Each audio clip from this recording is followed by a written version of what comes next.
Good morning भाई, सब लोगों को नमस्कार। अभी 10-15 दिन पहले नागर प्रकरण हुआ।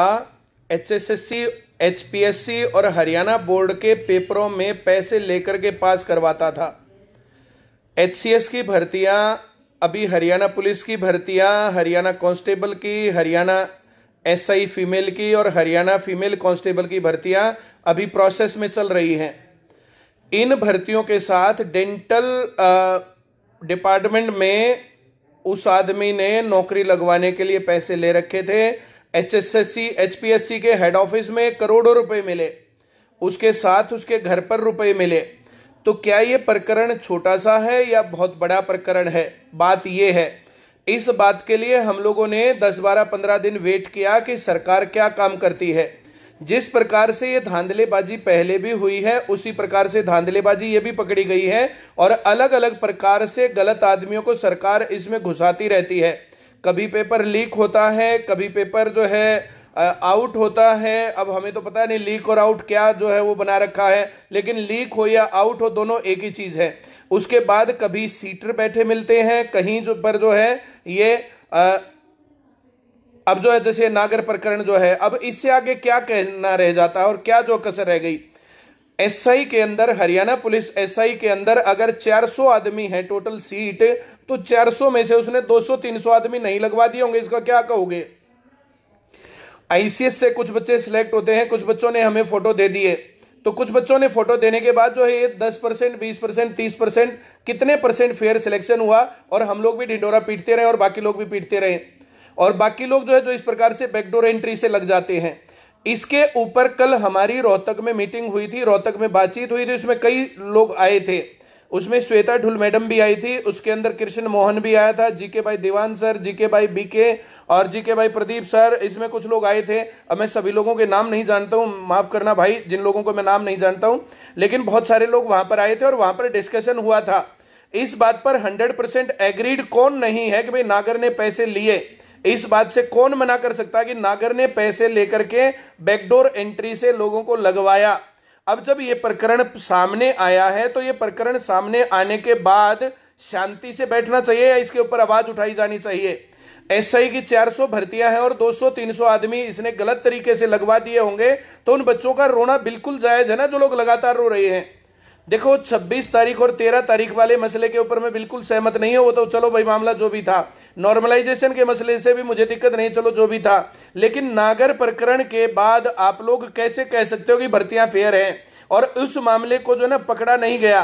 कल न्यूज़पेपर में खबर थी कि 20 दिन हो गए, 20 दिन से ना तो कोई गिरफ्तारी हुई है और 20 दिन से ना कोई पूछताछ जारी है। अब जब इस प्रकार से कुछ भी हो ही नहीं रहा है, तो फिर आप क्या कहोगे?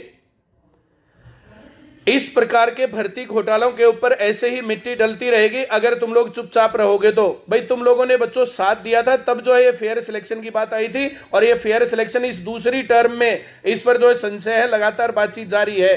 पेपर लीक हुए हैं, ग्राम सीयू का पेपर लीक हुआ, कैंसिल हुआ, पुलिस का पेपर लीक हुआ, कैंसिल हुआ, अब तक जो है भर्तियां पेंडिंग हैं। लेकिन इसके बाद जो ये पेपर हो रहे हैं, तो एलनाबाद उपचुनाव के टाइम पर बहुत ज्यादा जबरदस्ती दिखा रहे थे कि बहुत जल्दी जो हमें करना है, और उसके अंदर इस प्रकार के नागर प्रकरण और जो ये चीजें होती रही हैं। बीच में इस पर मेरा कहना यह भी है, कल जो हमारा डिस्कशन हुआ था उसके अंदर, कि एक पेपर में मैथमेटिक्स कहीं से दे देते हैं, बच्चों का ध्यान और टीचर्स का ध्यान उस सब्जेक्ट पर रहता है और ये बैकडोर एंट्री करवाते रहते हैं। किसी में एनिमल हस्बेंड्री दे दी, किसी के अंदर हरियाणा जी के नहीं दिया, किसी के अंदर कुछ दे दिया, तो जो ये ध्यान वहां पर भटकाने वाली कहानी है, सबका ध्यान वहां पर रहता है और पेपर यहां पर इस तरीके से हुआ है। तो मेरा और वहां पर जितने टीचर आए थे उन सभी का मानना यह था कि हम लोगों को बहुत जोरदार तरीके से इसके ऊपर आवाज उठानी चाहिए। जो लोग इस बात का विरोध कर रहे हैं तो वे नागर के साथी हैं। जो लोग इस टाइम पर इस फेयर सिलेक्शन की मुहिम के खिलाफ बात कर रहे हैं तो वे भ्रष्ट और करप्ट आदमी हैं। इसमें पीछे जो है, जब ये हरियाणा पुलिस का पेपर लीक हुआ था, तो कैथल का कोई कोचिंग सेंटर ही तो पकड़ा गया था कि उसका खर्चा नहीं निकल रहा था, उसने गलत रास्ता अपना लिया। तो इस प्रकार से जो एक गलत बातें बोली जा रही हैं, तो एक गलत बातें बोलने वाले लोग, कैंडिडेट और कोचिंग सेंटर वाले और टीचर, तो ये जितने भी लोग हैं वो गलत काम के जो है इच्छुक हैं। इन लोगों ने कभी भी, जो ये जो पक्ष में है, तो इन लोगों ने कभी भी जो एसएससी का पेपर जो है हैक किया जाता है कंप्यूटर के ऊपर, जो है वो जितने भी ऑनलाइन एग्जाम है सभी हैक किए जाते हैं और ये गड़बड़ होती है। तो यहां पर मेरा कहना यह है कि वे लोग क्या कर रहे हैं इस टाइम पर, जो लोग इस मुहिम के खिलाफ है ना, वे देशद्रोही आदमी, वे करप्ट आदमी हैं और जो ये काम हो रहा है ये बिल्कुल गलत हो रहा है। तो मेरे जो है ना सशक्त बात है ये, सशक्त, जिसको जो कहना कहता रहे, मैं कि बिल्कुल नहीं डरता।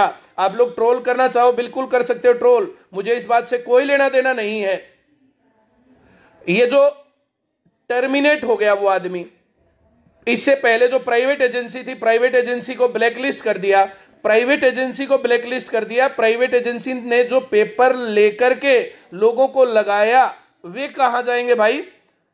वो ब्लैकलिस्ट तब हुई ना जब उसने गलत काम किया, और गलत काम सरकार ने माना तभी तो ब्लैकलिस्ट किया। और ब्लैकलिस्ट करने के बाद जो उस कंपनी ने पेपर लिए और पेपर के अंदर गड़बड़ हुई, उनका क्या हुआ? कुछ भी नहीं। अब जो है इस नागर ने पैसे दे करके लोगों को नौकरी लगवाया, तो नागर के जो नौकरी लगवाने के बाद अब क्या हुआ? जो लोग गलत तरीके से लग रहे, क्या वे सिलेक्ट हो जाएं? तो भाई हर एक इंसाफ पसंद आदमी को इसके ऊपर बोलना पड़ेगा, और मैं बिल्कुल खड़ा हूं इस बात के ऊपर।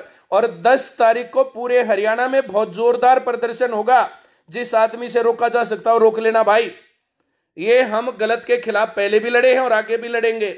एसआई के मसले के ऊपर जो बात हो रही थी ना, और जो ये बात बोलते थे, ये बात और वो बात, भाई साहब ये समय बताएगा कि कौन आदमी पानी मार है और कौन आदमी छात्रों के साथ लड़ेगा, कौन आदमी इंसाफ की बातें करता है और कौन आदमी इंसाफ की बातें नहीं करता है। ये 2 दिन और 4 दिन की कहानी नहीं है।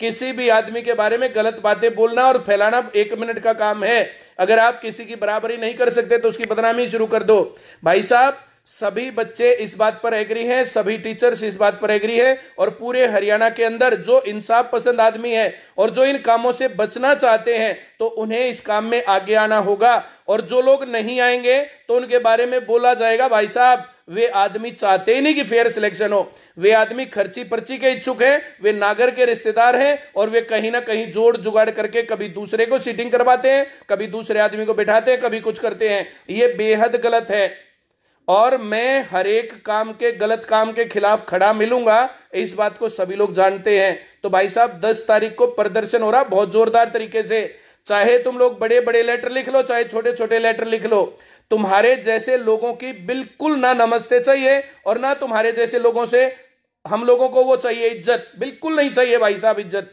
अगर हम सही काम करेंगे ना तो हमारे बच्चे हमारी इज्जत करते हैं, हमें दिल के अंदर रखते हैं, हमें सर आंखों पर बिठाते हैं। जो ये घटिया आदमी है, घटिया आदमियों की इज्जत हमें बिल्कुल नहीं चाहिए।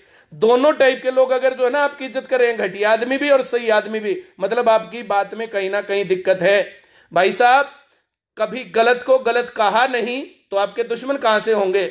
आप गलत को गलत कहोगे ना तो जो गलत आदमी होते हैं वे आपके दुश्मन बनेंगे, और मैं ये दुश्मनी लेने को तैयार हूं भाई साहब। मैं नहीं डरता किसी से, चाहे जिसको जो लिखना लिखे और जो कहना कहे, जितना ट्रोल करना है सोशल मीडिया पर करे। मैं गलत ब्रांच वाले होते हैं ना तो गालियों की भाषा में बात करता हूं, और जितने लोग मुझे फंसेंगे ना ब्लॉक कर दूंगा, या जो है मैं गालियां देने वाला हूं ऐसे लोगों को। ये बेशरम कुत्ते, ये समाज के दुश्मन हैं, इनके खिलाफ मैं खड़ा होकर के आवाज उठाऊंगा और ऊपर तक बात लेकर के जाऊंगा। बहुत बहुत धन्यवाद।